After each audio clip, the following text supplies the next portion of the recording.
Top quality और consistent performance के लिए सिर्फ सिल्वर पंप नाम याद रखना। આ તરફ સમાચાર સુરતથી મળી રહ્યા છે કે જ્યાં જીઆઈડીસીમાં લાગેલી આગ હજુ પણ બેકાબુ છે। કાપડના ગોડાઉનમાં આગનો બનાવ બન્યો છે કે જે આગ પર હજુ પણ કાબુ નથી મેળવાયો। ફાયર વિભાગ તે પહોંચી ગયું છે ક્યારનું આગ પર કાબુ મેળવવાના પ્રયાસો કરી રહ્યા છે। ફાયર વિભાગ દ્વારા મેજર કોલ પણ જાહેર કરવામાં આવ્યો છે। આગને કાબૂમાં લેતા 3 કલાક હજુ પણ લાગી શકે છે તે પ્રકારની જાણકારી મળી રહી છે। સંવાદદાતા બળદેવ સુથાર વધુ જાણકારી આપી રહ્યા છે। બળદેવ, लगभग कलाको થઈ ગયા છે આગ લાગી અને હજુ પણ 3 કલાક જેટલો સમય લાગી શકે છે આગને કાબૂમાં લેવાથી।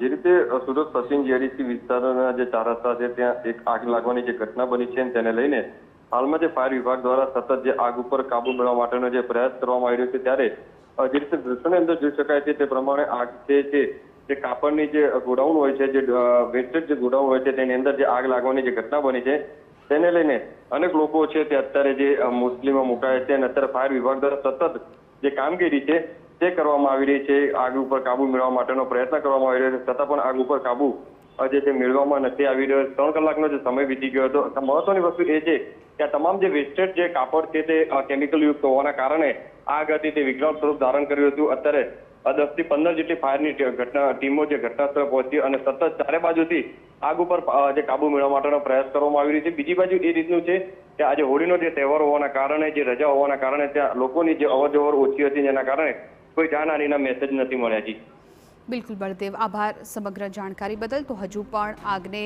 કાબુ લેવામાં કલાકો લાગી શકે છે। હાલ તો ફાયર વિભાગે મેજર કોલ જાહેર કરી દીધો છે। તમામ ગાડીઓ ઘટના સ્થળ પર પહોંચી ગઈ છે અને આગને કાબૂમાં લેવાના પ્રયાસો થઈ રહ્યા છે।